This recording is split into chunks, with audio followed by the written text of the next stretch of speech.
Imagine if Ethereum would be implementing IBC and running on Tendermint. That would be really cool, right?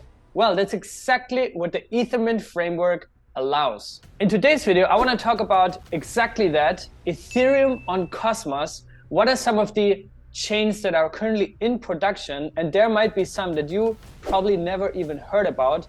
And I will share you my prediction of where I see EVM chains in Cosmos go in the future.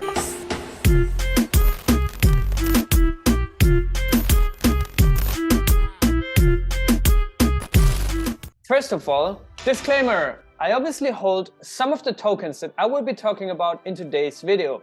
One of them is Evmos, and Evmos also used to be my channel sponsor here on Cryptocito, which I'm really grateful for. Now let's get started and learn a little bit more about where does Ethermint even come from and what does it do. Ethermint began its journey in October of 2016. The original goal was to bring the scalability of Tendermint to Ethereum and other EVMs. The word itself, Ethermint, is a combination of the words Ethereum, VM, and Tendermint. The original founding team of Ethermint was Federico, who has been also here on my channel a couple of times. He's also now the co-founder of Evmos, and he used to be the technical lead and senior engineer for Ethermint. Fede is a full-time cosmonaut and contributor since 2017. He's also a former employee of Tendermint Inc., which is now called AIB. It actually always used to be called AIB, but now it's only called AIB, which stands for All in Bits. And he's a blockchain at Berkeley alumni. The second co-founder is Akash Khosla. He's also been here on my channel. He's also a co-founder of Evmos and also a co-founder of blockchain at Berkeley. You can already see a pattern. There's actually a lot of cosmonauts that have a strong background from Berkeley, right? Also Sunny Agarwal, for example. Akash was previously working at earn.com and Anchorage Digital as a software engineer. Now, if you think about what I just said a minute ago, where I said that Ethermint dates back to late 2016. In fact, that's absolutely crazy, right? Because 2016 was before there was anything proof of stake, right? So we're talking about a group of people that were just so far ahead in the future back then, envisioning that Ethereum smart contracts could be running on Tendermint's proof of stake consensus algorithm. And now in 2023, Ethereum itself made the shift to proof of stake, right? So just for you to understand, this is some early stage innovative stuff that has been in the works 7 years almost, right? The initial implementation of Ethermint envisioned compatibility with Ethereum through a peg zone. And Tharsis Labs, which is the company of Fede and Akash, was the main contributor to Ethermint. Other early contributors include ChainSafe, OKX, Iris, Injective, and a couple of more. Now, the development of Ethermint kind of like fell asleep and was a little bit silent for a long time until Tharsis Labs proposed to the Cosmos Hub community with Atom Proposal number 44 to receive 100,000 atoms to push the development of Ethermint over the finish line. The proposal went through, Tharsis was awarded the atoms, and in September of that year, September of 2021, Tharsis then announced the rebranding from Ethermint to Evmos. The rebrand, first of all, I think to just give it a new direction, because up until that point, Ethereum was already very close to make the switch to proof of stake. There were also a number of L2s on Ethereum that realized parts of the Ethermint vision. And also fast finality wasn't such a big issue anymore, but we're going to be looking into some numbers in a second. Also, there was a trademark issue involved that forced basically the Tharsis team to just come up with a new name. The testnets for Evmos were in October of 2021 and one in November. Mainnet was scheduled to launch in Q1 of 2022, but there were a couple of incidents in the beginning. Cosmonauts definitely remember this. Now, the incident was actually due to the team just rushing the launch, resulted in 5 double signs, and then the teams and the validators had to halt the chain in March, which then caused them to kind of like fix all the bugs for over a month and then relaunch again. Evmos really made big waves by releasing with a bang, right? They released and launched with what's called direct drop, which is their version of an airdrop. 50% of the Genesis supply of Evmos were given out to Ethereum and Cosmos users. Now, the goal of this reg drop was obviously to get the Ethereum community over to Cosmos, and with it also some of the DeFi blue chips, right, from Ethereum to the Cosmos ecosystem. Now, another thing that was really painful for Evmos after this incident at the launch was the Nomad hack, right?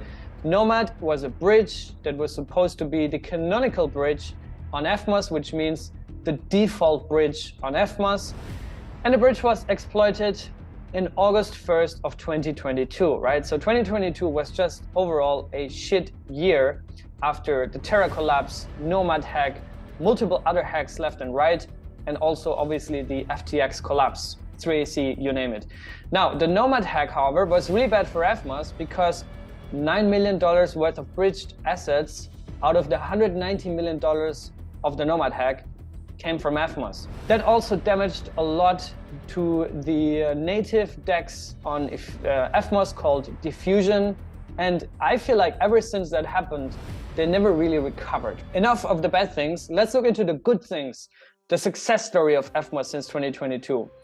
First off, we have Evmos is the most active community on Commonwealth after Ethereum.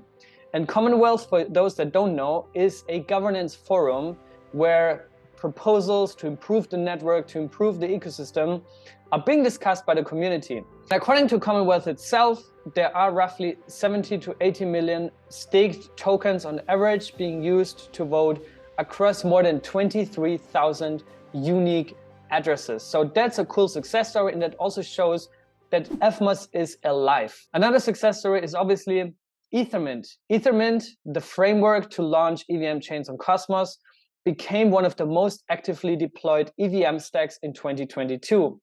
And I also hear sometimes people say that, man, we don't need all these EVM chains in Cosmos. But if you zoom out and if you look at the crypto industry, the EVM pie is giant, right?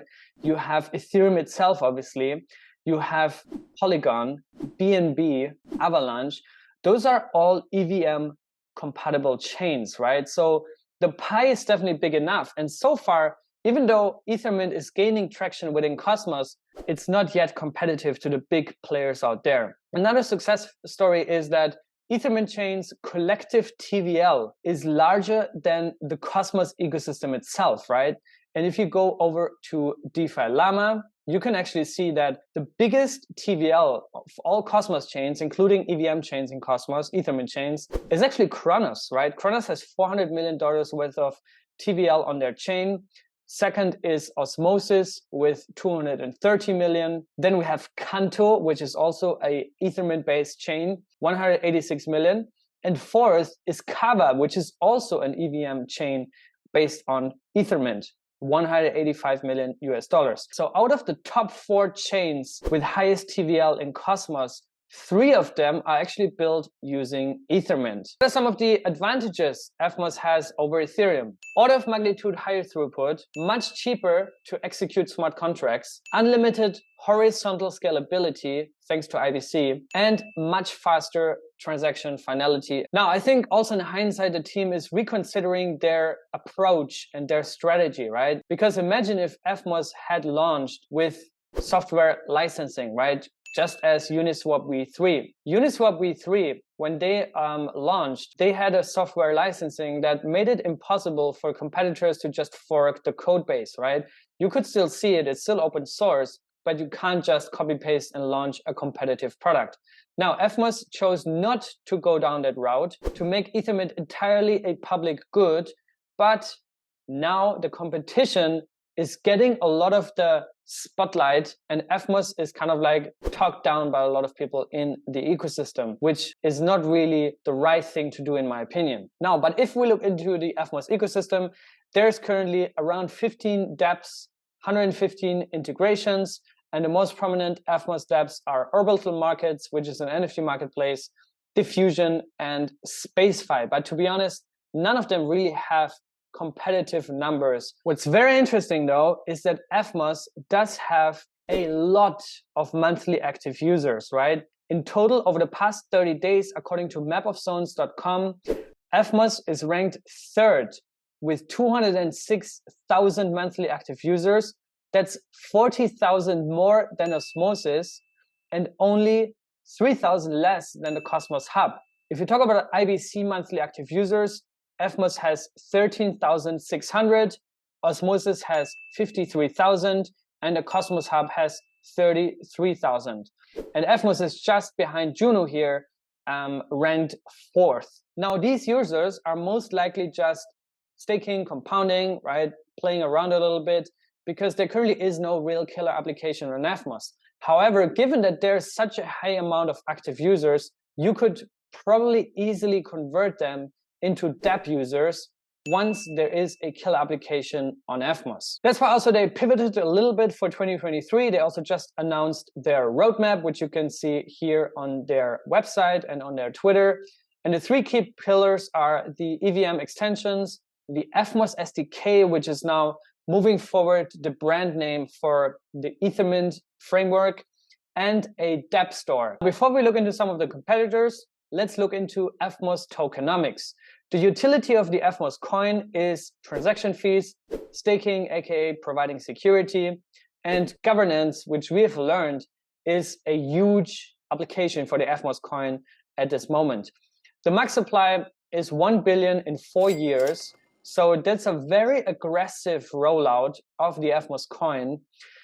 The circulating supply right now is around 424.5 million Evmos coins.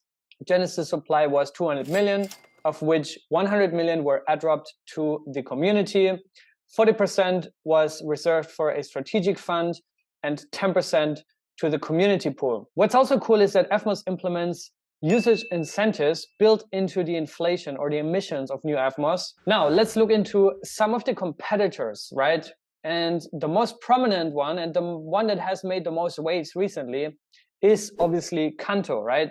Canto launched in August of 2022 as an Ethermint/Evmos fork.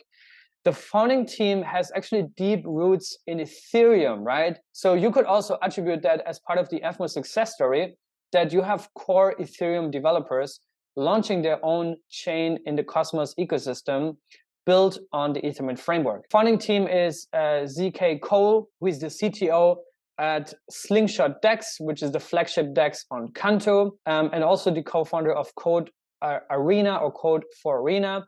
That is also at the same time the auditing company for Canto, right? The other founder is Scott Lewis, who is the co-founder of Slingshot DEX along with ZK Cole, and also the co-founder of Code Arena. Also, he is behind DeFi Pulse, and DeFi Pulse is also the largest validator on Canto. So that's basically the founding team. There's also notable core contributors that include Plex, bHarvest, and Neobase, and apparently over 40 people were involved in the launch of the Canto chain. There's no official foundation, no pre-sale, no vesting, no venture backers. It's purely community-driven from that angle. Canto itself doesn't seem to bring any sort of technological innovation to the table, but rather it's a classic connecting the dots killer application that made huge waves really, really fast, right? And the dots here are obviously Ethermint as the framework, but also the DEX Slingshot is playing a huge role, and a fork of Compound. So they all launched together, and with it, Canto had a clear application from the get-go, right? From the launch. And I think that was a really, really smart way to attract a lot of TVL really fast. And if you look at mapofzones.com, you can also see that Canto currently has around 75,000 active users. Volumes also look amazing, but there have also been accusations that Canto would be using wash trading to kind of like polish the numbers, because there's also zero fee trading on Canto, which obviously invites and opens the doors for wash trading. But I do not have any proof or verification that this is the case, so do with that information whatever you want. Anyways, Canto is a big success that also kind of like fulfills the vision that Evmos had in the beginning, right? Is to bring the Ethereum community over to Cosmos. Now, another thing how Canto could probably attract so much liquidity so fast is they consider liquidity as a free public good. There's zero fees for LPs, and 80% of the Genesis supply were allocated to liquidity mining. And on Slingshot, which is the native DEX on Canto, you can swap pretty much every cryptocurrency at the best price with 0% swap fees. That's the promise. It's cool to see more and more DEXs in Cosmos, especially on Ethermint chains. They also launched with a native lending market, the Canto lending market, CLM, which is a fork of Compound V2.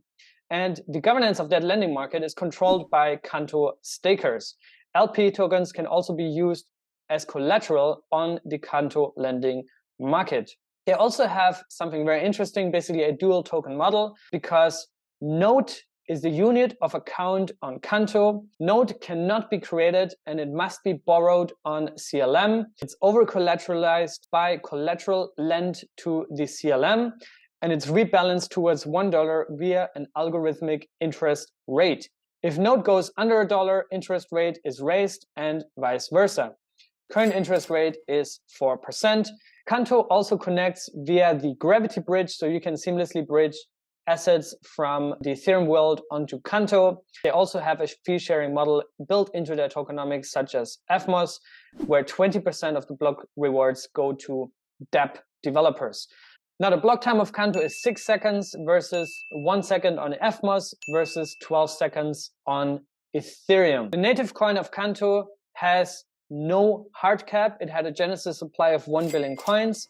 Utilities are transaction fees, staking, aka securing the network, and governance, same as on Evmos. They do have interesting concepts and focus most of the emissions to go to liquidity providers. The current inflation rate of Canto is around less than 20%, which is obviously on paper much better than Evmos with its 74%. Now, another player on the Ethermint field is Cronos. And I think a lot of people don't know that, but Cronos is a Ethermint chain that is basically part of the Cosmos and IBC family, right? Cronos launched with a $100 million allocation from the Crow ecosystem fund. Cronos obviously is part of the Crypto.org family, which is basically Crypto.com, right? They have these multiple brandings, but basically Crypto.com is behind Cronos. Mainnet launched on November 8 of 2021. They actually front-ran Evmos with the launch, but the Tarsus team also helped them get to mainnet. Crypto.com has 50 million customers and 4,000 employees. So that's a giant company that is running the Ethermint chain Cronos. What's special about Cronos is that they implement proof of authority consensus, which is a permissioned variant of proof of stake. So that's kind of like a more closed circle of validators that are running this chain, but they have currently 75 dApps in the ecosystem. And if you look at DeFi Llama, you can see that Cronos with a TVL of nearly 400 million, roughly half of it comes from VVS, the native DEX. And then Tectonic is the second one with 120 million, which is a lending protocol. And then Pharaoh, $47 million, which is also a DEX. So that's Cronos with a current market cap of $2.2 billion fully diluted. And they have currently around 9,000 daily active users. The next one that also implements Ethermint is Kava. Kava is also an OG Cosmos app chain that is there to combine the speed and interoperability of the Cosmos SDK with the flexibility and dev support of the EVM. Kava Labs is a primary contributing team to the Kava network, co-founded by Brian Kerr and Scott Stewart. Kava has been around for quite a long time.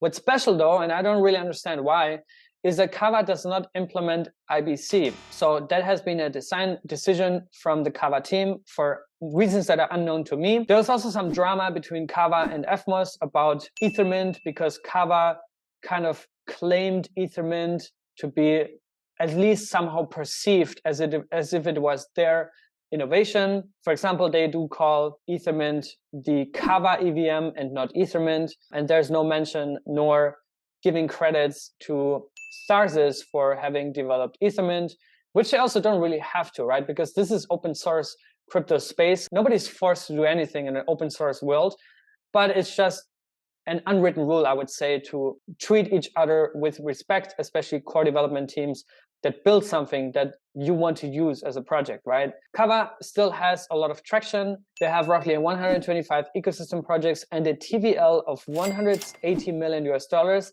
At the peak, it was actually nearly $700 million US. Anyways, the next project that is still upcoming, and you might never even have heard about that project, is called Berachain. And Berachain is a brand new project that is DeFi focused and is a Cosmos-based L1 that is going to join also the IBC family. Berachain implements what's super interesting, a proof of liquidity consensus protocol. Their claim to fame is that liquidity is on-chain gold, and their proof of liquidity consensus algorithm works in a way that validator votes and block rewards are weighted based on the deposited whitelisted assets. Proof of liquidity is similar to delegated proof of stake, where users stake assets or delegate to a validator to secure the chain and receive rewards in return. So that's a very interesting concept, and then that could also lead to an explosion of TVL or liquidity as soon as Berachain launches. They have actually not just a dual token model, but 3 tokens that launch natively on Berachain: BGT, Honey, and Bera. Each of them has a different purpose. One is for governance, one is a medium of exchange, one is for securing the network, aka staking. And I strongly encourage you to read more about Berachain. They are very promising, and with this novel concept of proof of liquidity, that is always cool to see such experiments on new Cosmos chains in production. Now, I hope you learned a lot about the history of Ethermint moving forward, I think, and this is also my closing thoughts here, my prediction for this year and moving forward. First of all, the EVM pie is big enough. We don't need to decide on a winner within Cosmos because we haven't even properly started. Second, I believe a lot of these EVM chains, including Evmos, will gain substantial traction once the market sentiment improves. Because we've seen in 2020, when the DeFi summer started, there was a real hype around DeFi. And that hype caused a congestion of Ethereum. Ethereum today is not more scalable than it was 3 years ago. It's not going to be cheaper to use. And we have now not only more scalable and faster alternatives, but we also have interoperable alternatives, right? Which is the next big thing in my opinion. That's why I think we haven't even really started. We haven't seen anything yet. And IBC is really a killer feature that no other ecosystem has, which is why I believe that EVM chains in Cosmos have a huge amount of upside, right? If you compare it to, for example, Avalanche, BNB chain, Polygon, right? They're all part of this siloed EVM space. Whereas in Cosmos, you have seamless interoperability. And I think that's the next big thing, which is why my final conclusion is that Evmos is not dead, Canto is not dead, none of these chains are dead. They're just getting started, right? Let the high emission phase cool off a little bit. Rewards and inflation rates will go down over time. Same counts also for osmosis, for example. I see some people complain about the high emissions here, but that's just the early days hyperinflationary phase of these new networks, right? And with time, inflation will go down, developer activity will go up, there will be 1 or 2 killer applications. We don't know yet where, which is why it's wise to diversify your assets. Not just bet on Evmos, not just bet on Canto, not just bet on Kava, right? Diversify. That's it. I hope I'll see you guys in the next one. Bullish on Evmos SDK and Ethermint moving forward. Stay safe, guys. Be good and take care.